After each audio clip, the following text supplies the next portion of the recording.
इस्लामाबाद खुदकुश हमलों में मुलव्वस तमाम मुल्जिम पकड़े गए। कल रात भर ऑपरेशन हुए। सीटीडी खैबर पख्तूनख्वा की कोशिशों से रात 3 बजे तक तमाम मुल्जिमान को पकड़ लिया था।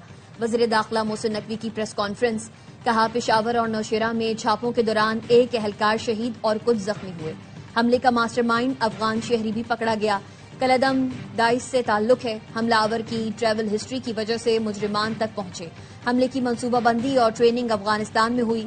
इस वक्त हम हालत जंग में हैं। एक धमाका हुआ है तो 99 रोक भी रहे हैं। दहशतगर्दों से जंग अब अगले मरहले में चली गई है।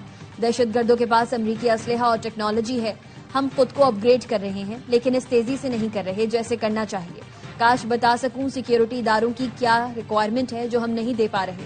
फाइनेंशियल इश्यूज को दूर किया जाएगा, इदारों की रिक्वायरमेंट पूरी की जाएगी। इस्लामाबाद में खुदकुश धमाके की तहकीकात। कलदम दाइश के यासिर नामी खुदकुश हमलावर ने अफगानिस्तान से दहशतगर्दी की तरबियत हासिल की। पुलिस के मुताबिक यासिर 1.5 साल घर से गायब रहा। इस दौरान उसकी कभी कभी घर वालों से फोन पर बात होती थी। हमलावर नौशहरा से ही खुदकुश जैकेट पहनकर पब्लिक ट्रांसपोर्ट पर मौके पर पहुंचा और खन्ना रोड से पैदल चलकर इमाम बारगाह तक पहुंचा। खुदकुश धमाके के 17 शहदा की नमाज जनाजा अदा कर दी गई। मस्जिद खतीजतुल कुबरा में नमाज जुम्मा के दौरान खुदकुश धमाके में 33 नमाजी शहीद, 149 जख्मी हुए। 30 की हालत तशवीशनाक है।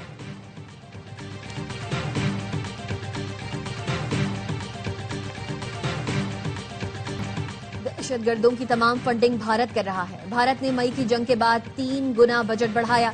दहशतगर्दों को अब 500 के बजाय $1500 मिल रहे हैं। वज़ीर दाखिला मोहसिन नकवी का कहना है, एक दिन हर मुल्क बताएगा दहशतगर्दी को कौन स्पॉन्सर कर रहा है। कोई दूसरा मुल्क इस तरह जनाजे उठाएगा तो फिर उनको पता चलेगा। नायब वज़ीर आज़म को सूरत हाल पर ब्रीफ करेंगे। इस दहशतगर्दी का जवाब सफारतकारी के जरिए भारत को मिलेगा। BLA वीडियो बनाती है। वाकया होने के बाद BLA का नेटवर्क भारतीय मीडिया पर चलता है। इस बार बलूचिस्तान में जो दहशतगर्दी करने आया वो बचकर वापस नहीं गया। जंग में कैटेगरी नहीं बनती। दुश्मन है तो फिर दुश्मन है। दुनिया को देखना चाहिए, ये जंग कहीं और चली गई तो किसका नुकसान होगा। सोशल मीडिया प्लेटफॉर्म्स दहशतगर्दों के अकाउंट्स बंद नहीं करते तो हम कोई और हिकमत अमली अपनाएंगे।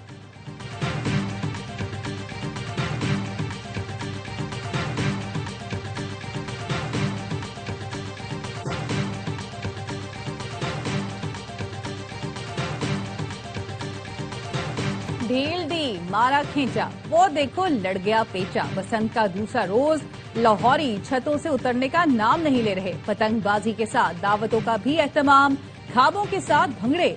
लिबर्टी पर शहरियों का जम्मे गफीर। कराची वाले भी बसंत के लिए लाहौर पहुंच गए। कहते हैं गुड्डी उड़ाने के साथ साथ लूटी भी है। मोची गेट पर जिंदा दिलाने लाहौर का रश। बसंत की मुनासबत से पूरा शहर दुल्हन की तरह सजा हुआ है। मुगलिया दौर की तोशाखाना की इमारत पर खूबसूरत लाइटिंग। दिन हो या रात, छतों पर पेचे लगातार। दिन में मुख्तलिफ रंगों की पतंगे, जबकि रात में सफेद रंग की पतंगे आसमान पर छाई रहती हैं।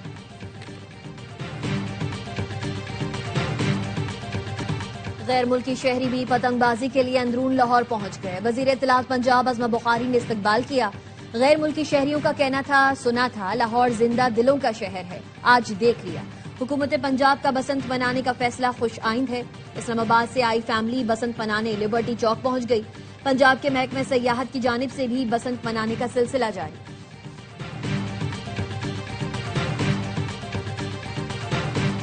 नवाज शरीफ ने बसंत मनाई, पतंग भी उड़ाई। सदर मुस्लिम लीग नून ने मोची गेट का दौरा किया।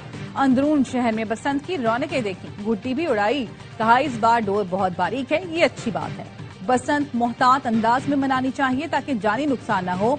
अच्छी बात है मरियम नवाज ने लाहौरियों को उनकी सकाफत वापस की।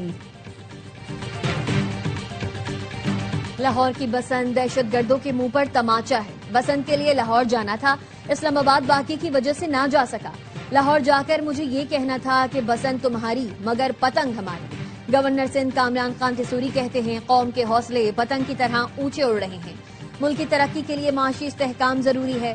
कराची चेंबर ने मईशत में जो किरदार अदा किया वो किसी से ढका छुपा नहीं। यहाँ की ताजिर बरादरी ने हर हालात से मुकाबला किया और कर रहे हैं। ताजिर माशी तरक्की में अपना हिस्सा डालना कम नहीं करेंगे बल्कि मजीद बढ़ाएंगे। पाकिस्तान क्रिकेट बोर्ड ने आईसीसी से कोई राब्ता नहीं किया। तर्जुमान पीसीबी आमिर मीर ने भारतीय सहाफी विक्रांत गुप्ता का दावा झूठा करार दे दिया। आमिर मीर कहते हैं भारतीय मीडिया झूठी खबरें फैला रहा है, थोड़ा सब्र रखें, वक्त बताएगा कौन किसका दरवाजा खटखटाता है कौन नहीं। विक्रांत गुप्ता ने पीसीबी की जानिब से आईसीसी को खत लिखने और पाकिस्तान की जानिब से भारत के खिलाफ मैच खेलने पर आमादगी जाहिर करने का प्रोपेगेंडा किया था।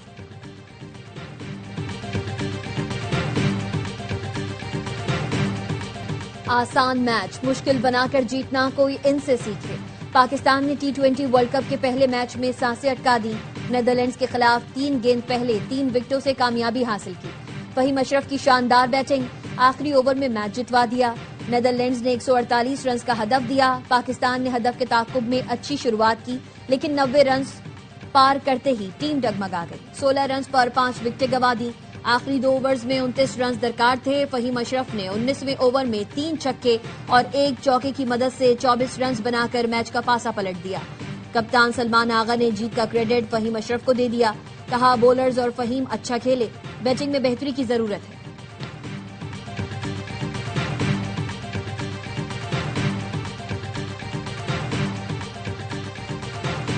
कैच हवा में गया तो पूरा जिस्म दुआ कर रहा था। मैच के हीरो फहीम अशरफ ने आखिरी लम्हात की कैफियत बता दी। कहा, ऐसी सूरत हाल में मैच जीतने के लिए प्रेशर को काबू करना होता है। शाहीन से बात हुई थी, विकेट बचानी है, रन्स बन जाएंगे। घर वाले भी राणा जी की विनिंग परफॉर्मेंस पर फूले नहीं समा रहे। वालिद ने कहा, बेटा आगे भी मैच जितवाएगा, पाकिस्तान वर्ल्ड कप लेकर ही आएगा। चेयरमैन पीसीबी मोहसिन नकवी की फहीम को शाबाश। कौमी ऑलराउंडर के जुड़वा बच्चों की तस्वीर शेयर करके लिखा, आज की जीत इन बच्चों के नाम है।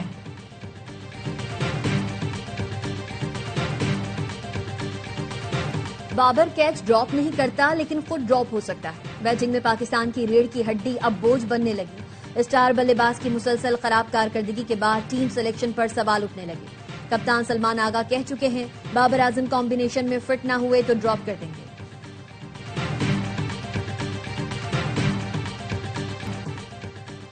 मिडिल ऑर्डर की नाकिस कारकर्दगी पर साबिक क्रिकेटर्स बरहम। प्रोग्राम हरलमा पुरजोश में बासित अली ने कहा, टीम ने आज बताया 14 ओवर्स में 88 रन नहीं बना सकती। हमारे खिलाड़ी पहला मैच नहीं खेल रहे जो इनको समझाना पड़े। मौजूदा खिलाड़ी 3-4 साल से खेल रहे हैं, दूसरों को आने नहीं देते। कामरान अकमल ने कहा, बाबर आजम को खुद देखना चाहिए कि उसको किस तरफ जाना चाहिए। हर मैच में फहीम अशरफ तेज स्कोर नहीं बना सकता। पाकिस्तान की टीम आज तुक्के से मैच जीती है। हर लम्हा पुरजोश में आज अदाकारा मरियम नूर बनी मेहमान। मुस्तफा चौधरी ने चाहत फतेह अली खान का रूप धारा। आदि ने लगाया मजाक का तड़का।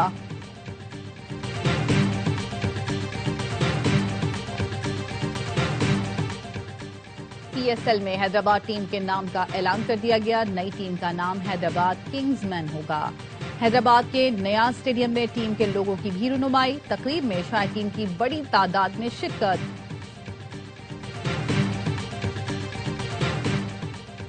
आज से बारिश और बर्फबारी का नया स्पेल मुतवक्के। खैबर पख्तूनख्वा, बलूचिस्तान, गिलगित बल्तिस्तान, कश्मीर के पहाड़ी इलाकों में बर्फबारी और मैदानी इलाकों में बारिश की पेशगोई। 9 और 10 फरवरी को पंजाब के बेशतर इलाकों में बारिश और मरी में बर्फबारी का इम्कान। एनडीएमए ने अलर्ट जारी कर दिया।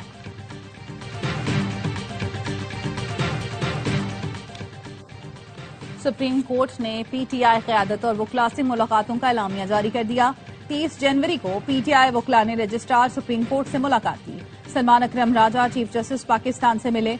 बानी पीटीआई तक अहले खाना तिबी माहिरीन की रसाई, मुख्तलिफ उमूर पर तहफ़्फ़ुज़ात से आगाह किया। मामला ज़ेरे समात किसी केस से बराह रास्त मुतालिक नहीं था। खदशात को कानूनी तकाज़ों के तहत मुतालिका इंतजामी इदारों को भिजवा दिया गया। 6 फरवरी को सेनेट और कौमी असम्बली में अपोजिशन लीडर्स ने सुप्रीम कोर्ट से रुजू किया। स्पार्को ने एक और संगे मील अबूर कर लिया। स्पार्को ने खलाबाजों के इंतखाब का एक और मरहला मुकम्मल कर लिया। आईएसपीआर के मुताबिक इब्तदाई स्क्रीनिंग के बाद 2 उम्मीदवारों को शॉर्टलिस्ट किया गया। मुंतखब उम्मीदवार खलाई सफर से मुतालिक 6 माह की तरबियत हासिल करेंगे। तरबियत मुकम्मल होने के बाद एक उम्मीदवार मुंतखब किया जाएगा। खलाई मिशन पाकिस्तानी खलाबाज को लेकर चीनी खलाई स्टेशन से रवाना होगा।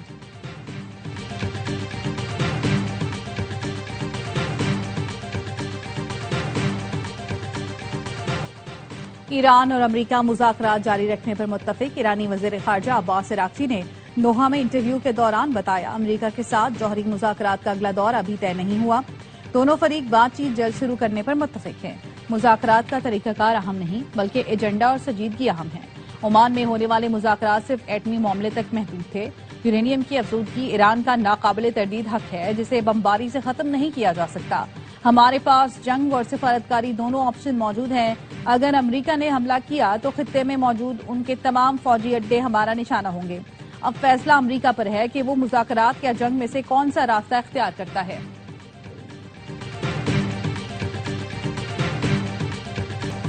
ईरान मुआहदा करना चाहता है, मुज़ाकरात बेहतर रहे, दूसरा मरहला अगले हफ्ते शुरू होगा। अमरीकी सदर डोनाल्ड ट्रंप कहते हैं, ईरान पहले के मुकाबले में मुआहदे के लिए ज्यादा तैयार है। हमारा बड़ा बहरी बेड़ा जल्द मशरिक़ वस्ता पहुंच जाएगा। ईरान के पास जौहरी हथियार नहीं चाहते।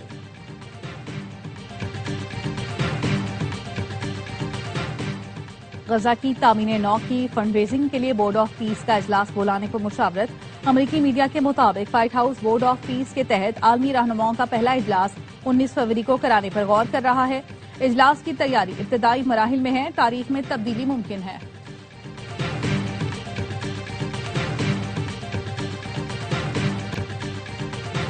किसी जमात से इत्तेहाद की जरूरत नहीं, तन्हा भारी अक्सरियत हासिल करेंगे। बांग्लादेश में वजारत उज़्मा के उम्मीदवार और बीएनपी के चेयरमैन तारिक रहमान का बड़ा दावा। कहा, हुकूमत साजी के लिए किसी भी इत्तेहाद को मुस्तरद करते हैं। 12 फरवरी के इंतखाबात में पार्टी कामयाबी हासिल करेगी। जमात इस्लामी के साथ मिलकर कौमी हुकूमत बनाने की कोई जरूरत नहीं। ढाका में आम इंतखाबात से चंद रोज पहले एहतजाजी लहर। मुजाहिरीन का नौजवान लीडर उस्मान हादी के कत्ल के खिलाफ शदीद एहतजाज करते हुए इंसाफ का मुतालबा। मुजाहिरीन का अबूरी हुकूमत के सरबराह मोहम्मद यूनुस की रिहाइश गाह की तरफ मार्च। पुलिस के साथ झड़पें भी हुई।